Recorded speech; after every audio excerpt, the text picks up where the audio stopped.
Hello दोस्तों, आप लोगों के प्यार और सपोर्ट के लिए thank you so much.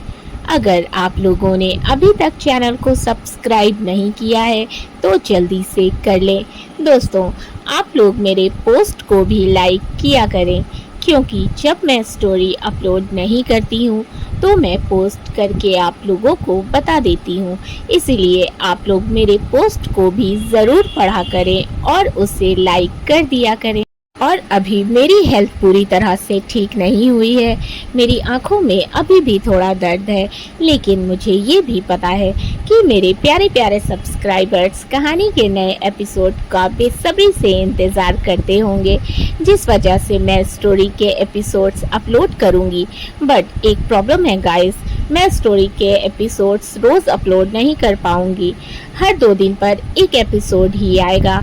I hope आप सब मेरी प्रॉब्लम्स को समझेंगे, लेकिन मैं पूरी कोशिश करूंगी कि अगर मैं आप लोगों को एपिसोड दूं तो थोड़ा लंबा दे पाऊं। चलिए अब हम स्टोरी को शुरू करते हैं। क्योंकि आज पहली बार था जब कुसुम को छोड़कर किसी और ने उसके बनाए खाने की इतनी तारीफ की थी। जब भी वो घर पर खाना बनाती थी, सौरभ जी को छोड़कर बाकी सब उसके खाने में कमियां निकालते थे, और सबसे ज़्यादा किरण। सौरभ जी ने कभी कमी तो नहीं निकाली थी, लेकिन कभी तारीफ भी नहीं की थी। तभी कार्तिक अंदर आते हुए बोला, ये क्या बात हुई भला, आप लोग मेरे बिना ही शुरू हो गए। एक बार भी मुझ मासूम का ख्याल नहीं आया। उसे देखकर रुद्र धीरे से ना में अपना सिर हिलाते हुए बोलता है, बस इसी की कमी रह गई थी, अब ये भी आ गया सर खाने। कार्तिक जैसे ही आकर चेयर पर बैठता है, शारदा जी उसका कान पकड़ते हुए बोली, पहले आप ये बताइए, इतने दिनों से कहाँ गुम थे आप, और आपके होते हुए रुद्र की शादी की खबर हमें इतनी देर से क्यों मिली। कार्तिक बेचारा अपना कान छुड़वाते हुए, दादी माँ प्लीज मेरा कान छोड़ दीजिए, मैंने कुछ नहीं किया। आपके इस खड़ूस पोते ने ही मुझ जैसे मासूम बच्चे को काम में लगा कर रखा था, और शादी वाली बात भी इसी ने मुझे आपको बताने को मना किया था। रुद्र कार्तिक को खा जाने वाली नजरों से घूरता है। कार्तिक जल्दी से शारदा जी का हाथ पकड़कर, देखिए दादी माँ, आपके सामने भी मुझे कैसे घूर कर डरा रहा है। शारदा जी कार्तिक का कान छोड़कर बोली, रुद्र हम आपके सामने बैठे हैं और आप इन्हें घूर रहे हैं। रुद्र दादी माँ, ये जितना शरीफ आपके सामने बनता है इतना है नहीं। कार्तिक मुंह बना लेता है। रम्या तो बस चुपचाप बैठी सब सुन रही थी। उसके फेस पर हल्की सी मुस्कान आ जाती है। शारदा जी मुस्कुराकर, अच्छा चलिए अब सब लोग नाश्ता कीजिए। कार्तिक जैसे ही ब्रेकफास्ट टेस्ट करता है, खुशी से बोलता है, वाओ ये तो बहुत टेस्टी है। मिस रम्या, आपके हाथों में तो सचमुच जादू है। मैंने आज से पहले इतना टेस्टी खाना कभी नहीं खाया। रम्या मुस्कुरा देती है। कार्तिक खाते हुए बोला, वैसे मैं सोच रहा हूँ कि आपको भाभी बोलूँ। आप रुद्र की वाइफ हैं, इस रिश्ते से आप मेरी भाभी हुई, और फिर रुद्र तो मुझसे 6 महीने बड़ा है, तो इस हिसाब से मैं आपका देवर हुआ, तो आप मेरा नाम ले सकती है। रम्या तो बस हैरानी से उसकी बातें सुन रही थी। पहली बार कोई उसे भाभी बोल रहा था। उसे थोड़ा अजीब तो लग रहा था, लेकिन अच्छा भी फील हो रहा था। वो थोड़ा हिचकिचाते हुए बोलती है, सर हम आपका नाम कैसे ले सकते हैं। कार्तिक डोंट वरी, अगर आपको मेरा नाम लेने में प्रॉब्लम हो रही है तो आप मुझे कार्तिक भाई या सिर्फ भाई भी बोल सकती हैं। लेकिन हाँ, ऑफिस में आप मुझे सर ही बोलिएगा, क्योंकि अभी किसी को भी आपकी और रुद्र की शादी के बारे में नहीं पता है। रम्या हाँ में अपना सिर हिला देती है। सभी साथ में ब्रेकफास्ट कर रहे थे। रुद्र बिल्कुल चुपचाप खा रहा था, बिना किसी एक्सप्रेशन के। उसका चेहरा देखकर बिल्कुल भी समझ नहीं आ रहा था कि उसे खाना अच्छा लग रहा है या नहीं, लेकिन सच तो ये था कि उसे खाना बहुत टेस्टी लगा था, लेकिन वो किसी को भी ये बात पता नहीं चलने देना चाहता था। रम्या बीच बीच में नजरें बचाकर उसे देख रही थी। उसे लगा शायद वो कुछ बोले, लेकिन वहाँ तो रुद्र सौरभ जी की कमी पूरी कर रहा था। कुछ ना बोलकर उसने ना तो कमी निकाली थी और ना ही तारीफ की थी। रम्या को वैसे उम्मीद तो नहीं थी उससे कुछ भी, लेकिन फिर भी उसे लगा शायद रुद्र कुछ बोले। कुछ देर में सभी लोग ब्रेकफास्ट कर लेते हैं। शारदा जी अपने चढ़ाऊ कंगन उतार कर रम्या के हाथों में पहना देती हैं। रम्या हिचकिचाते हुए दादी माँ शारदा जी प्यार से उसके गाल पर हाथ रखकर बोली, बेटा ये आपकी पहली रसोई का शगुन है, इन्हें आप हमारा आशीर्वाद समझिए। तब रम्या कुछ नहीं बोलती। कार्तिक भी उसे एक बॉक्स देते हुए बोला, और ये मेरी तरफ से छोटा सा गिफ्ट। रम्या, इसकी कोई ज़रूरत नहीं है सर। कार्तिक, ज़रूरत क्यों नहीं है? आखिर आपने इतना टेस्टी ब्रेकफास्ट बनाया है, तो ये छोटा सा गिफ्ट तो बनता है। कार्तिक मुस्कुराकर बोला। तब रम्या गिफ्ट ले लेती है। शारदा जी, रुद्र, आपका गिफ्ट कहाँ है? रम्या रुद्र की तरफ देखती है। रुद्र, जो अपने फोन में बिजी था, उनकी बात सुनकर बोलता है, दादी माँ, मैं कुछ नहीं लाया हूँ। शारदा जी थोड़े गुस्से से, रुद्र, हमने आपसे कहा था ना कल रात को कि आप गिफ्ट लेकर आएंगे। रुद्र, सॉरी दादी माँ, मैं भूल गया था, मैं बाद में लाकर दे दूंगा। शारदा जी कुछ बोलती उससे पहले रम्या बोलती है, दादी माँ, हमें कुछ नहीं चाहिए। शारदा जी, बेटा क्यों? आपको कुछ नहीं चाहिए, ये तो रस्म है। तब रम्या कुछ नहीं बोलती। रुद्र और कार्तिक ऑफिस के लिए निकल जाते हैं। रम्या प्लेट्स उठाने लगती है तो शारदा जी उसे रोकते हुए बोलती हैं, बेटा आप थक गई होंगी, जाइए जाकर थोड़ा रेस्ट कर लीजिए। रम्या मासूमियत से, लेकिन दादी माँ, हम तो बिल्कुल भी नहीं थके, बल्कि हमें तो आदत है इन सब कामों की। शारदा जी प्यार से, बेटा हमें पता है, लेकिन अब आप यहाँ पर कोई काम नहीं करेंगी, इन सब कामों के लिए सर्वेंट है, आप जाकर रेस्ट कीजिए, और अगर कुछ भी चाहिए हो तो सोफिया से कह दीजिएगा। रम्या हाँ में सर हिलाकर अपने रूम में आ जाती है। धीरे धीरे दोपहर हो जाती है। रम्या रूम में बैठी कुछ पढ़ रही थी, लेकिन बुक पढ़ते पढ़ते भी वो काफ़ी बोर हो चुकी थी, क्योंकि उसे इस तरह बैठने की बिल्कुल भी आदत नहीं थी। जब वो घर पर होती थी तो घर के कामों में लगी रहती, फिर जॉब ज्वाइन करने के बाद वो इस टाइम ऑफिस में ही होती थी। रम्या उठकर बालकनी में आ जाती है। तभी उसे ध्यान आता है कि आज तो कुसुम घर पर होगी। वो बोलती है, क्यों ना वो कुसुम से मिलने जाए। और फिर उसका कुछ सामान भी था जो रम्या अपने घर से लाना चाहती थी, क्योंकि उसे पता था वैशाली उसके सामान को ज़्यादा दिन बर्दाश्त नहीं करेगी, या तो वो गुस्से में उसके सामान को जला देगी या फिर कहीं बाहर फिकवा देगी। और खासकर उसकी माँ की फ़ोटो, जो वैशाली को एक आँख ना सुहाती थी, ये सोचकर रम्या तुरंत अपने रूम से निकलकर नीचे हॉल में आती है शारदा जी के पास, लेकिन शारदा जी वहाँ नहीं थी। तब रम्या उनके रूम के पास आती है और दरवाज़ा नॉक करती है। शारदा जी उसे देखकर बोलती हैं, आइए ना रूमी, अंदर आपको नॉक करने की ज़रूरत नहीं है। रम्या आकर उनके बेड पर बैठ जाती है। शारदा जी उसे देखकर, क्या हुआ बेटा, आप इतनी परेशान क्यों लग रही हैं? क्या कोई बात है? रम्या को समझ नहीं आ रहा था कि वो उनसे कैसे कहे कि वो अपने घर जाना चाहती है अपना कुछ सामान लेने।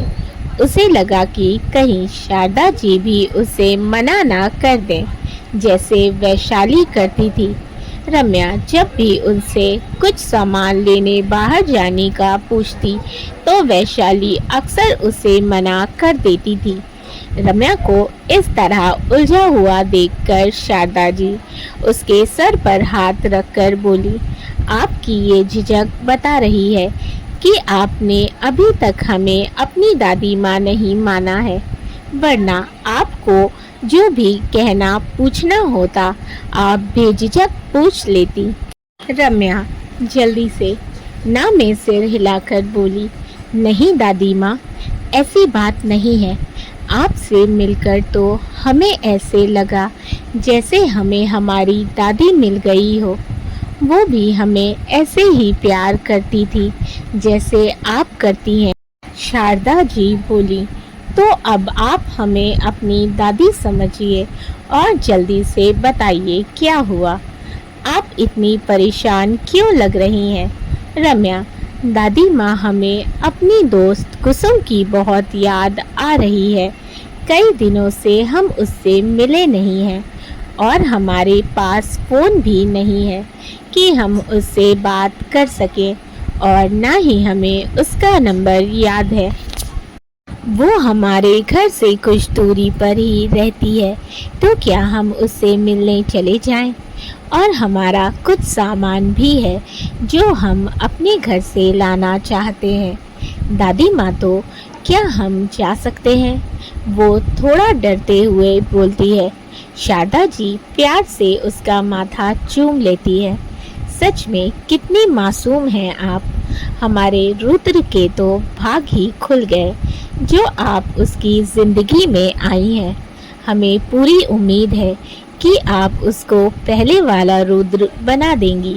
शारदा जी उसे देखते हुए मन में बोली। रम्या बड़ी उम्मीद भरी नज़रों से उन्हें देख रही थी। शारदा जी मुस्कुराकर बोली, बस इतनी सी बात से आप इतना परेशान हो गई थी? रूमी बेटा, ये आपका भी घर है। आपको यहाँ कुछ भी करने, कहीं भी आने जाने के लिए किसी की भी परमिशन लेने की ज़रूरत नहीं है। आपका जहाँ मन चाहे, जहाँ मन करे, आप वहाँ जा सकती हैं। बस कहीं भी जाने से पहले एक बार बता दीजिएगा और घर की गाड़ी लेकर जाइएगा ताकि आप सेफ रहें और हम परेशान ना हो। उनकी बात सुन रम्या खुशी से उन्हें गले लगा लेती है।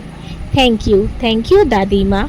शारदा जी मुस्कुराकर, हमेशा ऐसे ही खुश रहिए।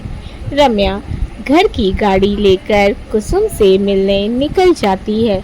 वो अपने घर से कुछ दूरी पर ही गाड़ी रुकवा देती है क्योंकि वो नहीं चाहती थी कि किसी को भी पता चले कि वो यहाँ आई है। रम्या ने सोचा था कि वो पहले अपना सामान लेगी, फिर कुसुम से मिलकर उसे सब बताएगी। वो अपने घर के पीछे आती है क्योंकि उसका कमरा घर के पीछे वाले हिस्से में था और उसी में कुछ दूरी पर उसके घर के पीछे का दरवाज़ा था जो अक्सर ही खुला रहता था। रम्या ने सोच रखा था कि वो सबकी नज़रों से बचकर जाएगी और अपना सामान लेकर तुरंत ही वापस बाहर आ जाएगी।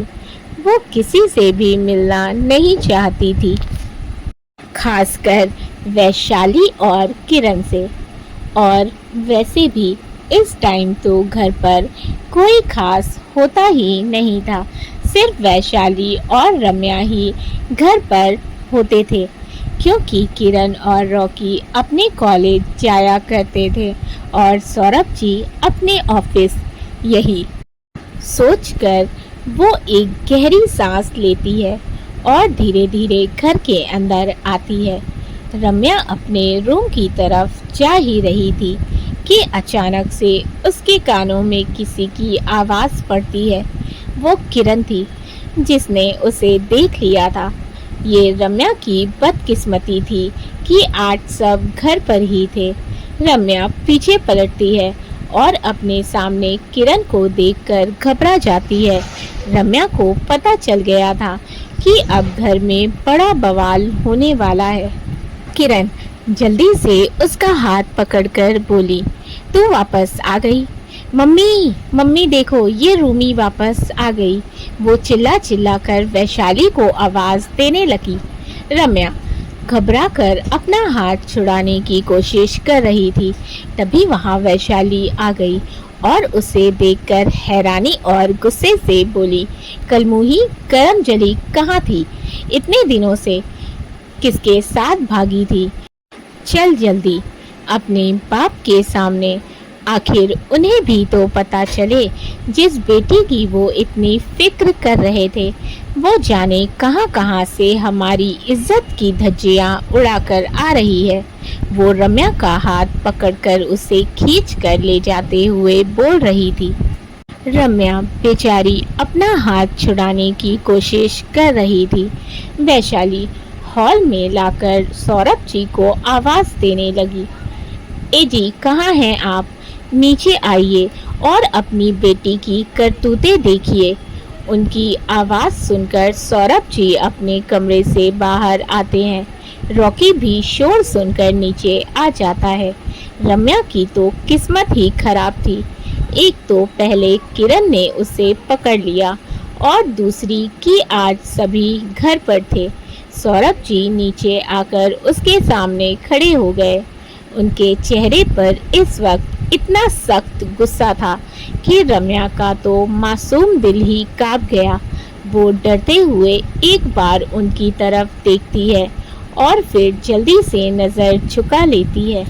डर की वजह से उसकी आंखों में आंसू आ जाते हैं। वैशाली ने अभी भी कसकर उसकी बाजू दबोच रखी थी।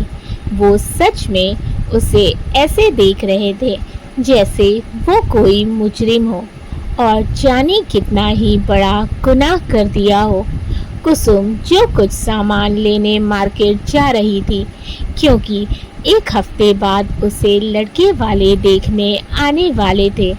उसका मन तो बिल्कुल नहीं था, क्योंकि उसे बस बार बार रम्या का ही ख्याल आ रहा था। जाने वो कहाँ होगी, कैसी होगी। लेकिन अपने पिता की जिद के कारण उसे उनकी बात मानकर मार्केट जाना पड़ा। वो रम्या के घर के पास से गुजर रही थी, लेकिन जब उसका दिल नहीं माना तो वो घर के अंदर चली गई। एक बार और रम्या के बारे में पूछने के लिए कुसुम अंदर आई, तभी उसके कानों में कुछ शोर की आवाज़ पड़ी। वो हॉल में आई तो अपने सामने रम्या को देखकर उसकी खुशी का ठिकाना ही नहीं रहा। वो भागकर आई और उसके गले लग गई। कुसुम रोते हुए बोली, रूमी तू आ गई, कहाँ चली गई थी? तुझे पता है मैंने तुझे कितना मिस किया। वैशाली आंटी कह रही थी कि तू अपनी किसी मासी के घर गई है, लेकिन मुझे इन लोगों की बात पर बिल्कुल भी भरोसा नहीं था। तू बता कहाँ थी तू? वो रम्या के गले लगकर शिकायत करते हुए उससे अलग हुई, लेकिन उसकी आंखों में आंसुओं का सैलाब देखकर परेशान हो गई। कुसुम कुछ बोलती तभी उसकी नज़र रम्या की मांग में भरे सिंदूर और गले में पहने हुए मंगलसूत्र पर पड़ी। कुसुम तो हैरानी से आंखें फाड़े उसे देखने लगी। किरण उसकी नजरों का पीछा करते हुए सिंदूर और मंगलसूत्र को देखकर हैरानी से बोली, मम्मी वो देखो, इसने तो शादी कर ली।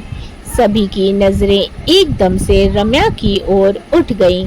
वैशाली उसकी कलाई मोड़ते हुए बोली, बेशरम बेहया, तुझे थोड़ी सी भी शर्म नहीं आई? एक तो भागकर हमारी नाक कटा दी और अब शादी करके आ गई। रम्या के हाथों में बहुत तेज दर्द हो रहा था। कुसुम उसका हाथ छुड़ाते हुए बोली, आंटी क्या कर रही हैं? आप हाथ छोड़िए रूमी का। आप लोग इसके साथ ऐसा बर्ताव नहीं कर सकते। हाथ छोड़िए उसका, उसे दर्द हो रहा है। वैशाली गुस्से से, दर्द? इसका दर्द तुझे दिख रहा है और हमारा क्या? ये जो हमारी नाक कटाकर भागी, उसका क्या? वो उसे जोर से धक्का दे देती है। रम्या जमीन पर गिरती है और उसके मुंह से चीख निकल जाती है। कुसुम उसका नाम चिल्लाकर जल्दी से उसे उठाती है। रूमी तू ठीक है? आप सब इंसान हैं भी या नहीं? समझते क्या हैं आप सब खुद को? कान खोलकर सुन लीजिए, आप सब रूमी के साथ ऐसे बर्ताव नहीं कर सकते। वो कोई छोटी बच्ची नहीं है। उसे पूरा हक है अपनी जिंदगी के फैसले लेने का, अपना जीवन साथी ढूंढने का।